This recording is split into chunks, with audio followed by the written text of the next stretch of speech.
अस्सलाम वालेकुम नाज़रीन, मैं हूं आपका होस्ट मलिक साजिद अल-फ़यानी। फ़हम तिब में आज हम आपके लिए एक खास मौजू के ऊपर बात करेंगे।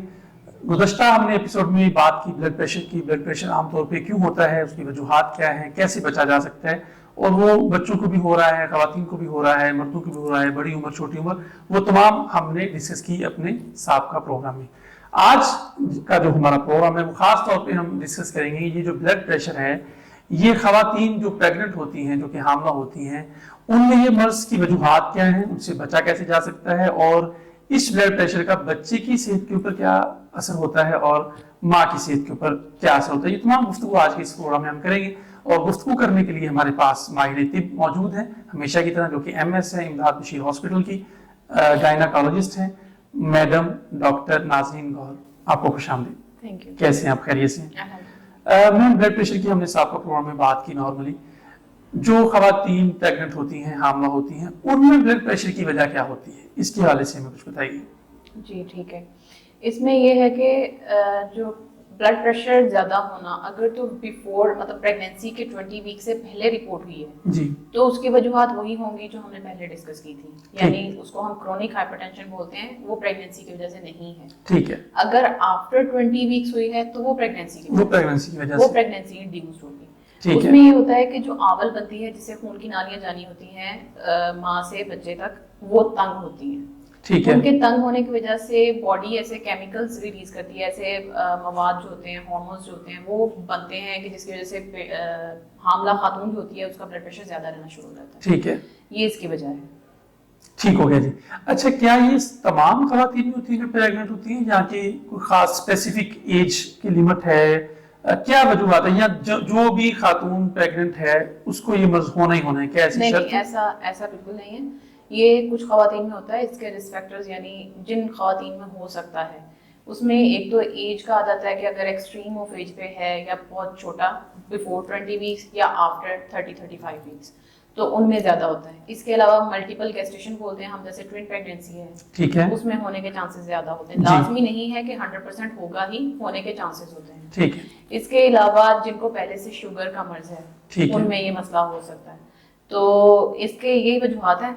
इसको हम लोग ये कहते हैं कि प्रेगनेंसी में proper monitoring, proper checkup, minimum आपके 4 विजिट्स जो है ना, मिनिमम वो लाजमी है हमारे यहाँ 9 मंथ के लिए, या कि टोटल प्रेगनेंसी में। अगर अच्छा, कोई कह रहा है ठीक कि है। मैंने बिल्कुल कराना ही नहीं, मैंने बार बार जाना ही नहीं, तो भी तो भी 4 जो है विजिट्स आपके गायनेकोलॉजिस्ट के पास वो लाजमी वो लाजमी जी। है। किस ड्यूरेशन के बाद? हर 3 माह के बाद, हर 2 माह के बाद? देखिए वो ना हम लोग ऐसा है कि अगर नॉर्मली देखा जाए तो पहले जो 28 वीक से पहले होता है ना, हम 4 वीक्स एवरी 4 वीक्स बुलाते हैं। ठीक है, ठीक है। उसके बाद जो है वो एवरी 2 वीक्स कर देते हैं। ठीक है, क्योंकि हमने प्रॉपर मॉनिटरिंग करनी है। मॉनिटरिंग ब्लड बहुत जरूरी प्रेशर है। जो है वो बहुत ज्यादा बुरी प्रेगनेंसी में, तो वैसे भी बहुत ज्यादा, जैसे हमने पहले बात की कि खामोश कातिल है, जी। तो प्रेगनेंसी में तो और भी ज्यादा मसले का बाइस बनता है। 2 जाने हैं ना, फिर 2 जाने, इसमें 2 बच्चे की जाने भी है और जी, माँ की भी है। बिल्कुल ऐसा ही है। इसमें ये होता है कि आपकी खून की नालियों में से प्रोटीन लूज होना शुरू हो जाती है। आपके पेशाब में प्रोटीन लूज हो रही है, आप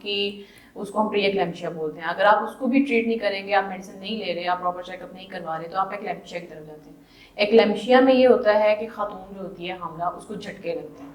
ठीक है, झटके लगने की वजह से सॉरी, बच्चे की मौत हो सकती है, और ऐसा होता है, केसेस रिपोर्ट होते हैं। ठीक। और ये जो जब एक्लैम्पशिया, जब झटके लगना शुरू हो जाए, तो वो केस जो है वो आपके DHQ लेवल पे भी हैंडल नहीं होता, वो आपको टीचिंग हॉस्पिटल में जाना पड़ता है, यानी आप रेफर होके वहाँ जाते हो, वहाँ पे आपको डील किया जाता है प्रॉपर्ली। मजीद खतरनाक है ये चीज, बहुत ज्यादा खतरनाक। अच्छा, आमतौर पे जो हम मेडिसिन लेते हैं ब्लड प्रेशर के लिए, तो क्या प्रेग्नेंट वुमेन जो है वो ही मेडिसिन लेगी या उसके लिए कोई खास नहीं, स्पेसिफिक? जी जी जी बिल्कुल ऐसा नहीं है, क्योंकि प्रेगनेंसी में मेडिसिन की सेफ लिमिट बहुत कम है। ठीक है। प्रेगनेंसी के लिए ही हमने मतलब मेडिसिन जो होती है ना, कुछ ऐसी मेडिसिन हैं जो बच्चे की किडनी पे इफेक्ट कर सकती हैं। ठीक है। कुछ ऐसी हैं जो उसके लिम्स नहीं बनने देंगी, मतलब उसको हम आजकल काफी ये हाथ वजूहात आ रही बना सामने। हुआ, किसी में हार्ट के इश्यूज हैं, किसी को हेड ज्यादा साइज बड़ा हो गया है, तो ये मसले आते हैं। प्रेगनेंसी में जो सेफ लिमिट है मेडिसिन की, हम वही देते हैं। इसके लिए स्पेसिफिक मेडिसिन होती है, ऐसा नहीं है कि जो आप नॉर्मली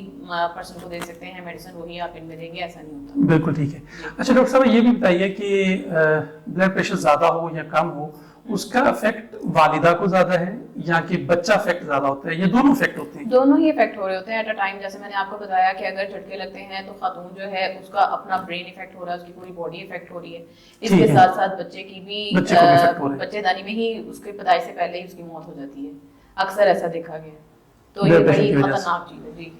तो ऐसा, क्योंकि हमने देखा कि प्रेगनेंसी में बहुत सारी खवातीन को ब्लड प्रेशर का मामला रहता है, तो चेकअप करवाने का मॉनिटरिंग असिस्टेंट तो एक आपने बता दिया कि उसको 4 विजिट तो लाजमी करना चाहिए। जी जी। लेकिन उसके बावजूद कुछ खवातीन चाहती है कि हम घर में बैठ के कुछ ऐसा देख लेते हैं जनाब, कुछ टोटके देसी बने होते हैं घरों में, तो उसका हल आप क्या समझती हैं जो घर में कुछ करना चाहें? देखिए, जो जब नॉर्मल अगर लोगों की बात की जाए ना, नॉर्मल पॉपुलेशन की बात की जाए, तो उसमें हमने जैसे पहले बात की थी कि ब्लड प्रेशर थोड़ा सा ज्यादा है, पानी ज्यादा पिए, ठीक है, आप एक्सरसाइज करें, अपनी डाइट कंट्रोल करें, उससे बेहतर हो जाता है। लेकिन जब प्रेगनेंसी इंड्यूस्ड जो हाइपरटेंशन है ना, वो आप बगैर मेडिसिन के कंट्रोल नहीं कर सकते। उसमें कोई भी टोटके जो हैं वो आपको नहीं फायदा दे सकते।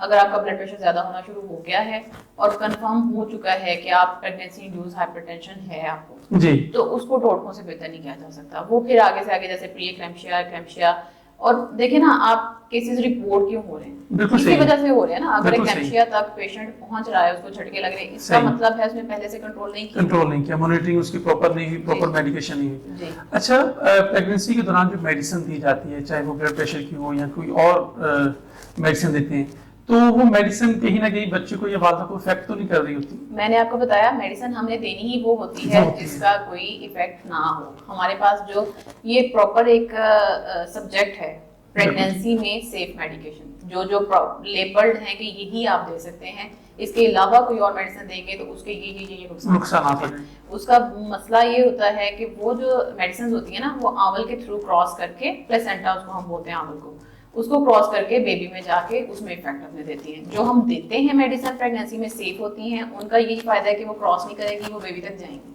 बहुत शुक्रिया रुख साहिबा, आज बड़ी ज़बरदस्त गुफ्तगू रही कि जो ख़वातीन प्रेगनेंसी में मेडिसिन लेना चाह रही हैं तो वो एक माहिर तिब गायनाकोलॉजिस्ट से मुशावरत के बाद ही लें। और चूँकि ये आम रूटीन में बेशुमार केसेस रिपोर्ट हो रहे हैं, ब्लड प्रेशर की वजह से मौत भी हो रही है, बच्चे को भी इफेक्ट हो रही है, वालिदा भी इफेक्ट हो रही है, तो 4 विजिट जो है वो कम से कम जो है एक प्रेगनेंसी के दौरान लाजमी करवाने चाहिए। और वो किसी ऐसे ही डॉक्टर के पास से, किसी सीनियर से ये बात नहीं करनी चाहिए। फैमिली में घरों में होती हैं माएँ बहनें बड़ी होती हैं, वो कहती हैं आप ये ले लें, ये ले लें, तो ऐसा नहीं है। आपको एक जो गायनाकोलॉजिस्ट है, जो माहिर है इस हवाले से, उससे आपको रहनुमाई लेनी बहुत जरूरी है। तो अपने मेजबान को इस प्रोग्राम के साथ इजाजत दीजिए और अपना बहुत सारा ख्याल रखिए। पाकिस्तान जिंदाबाद।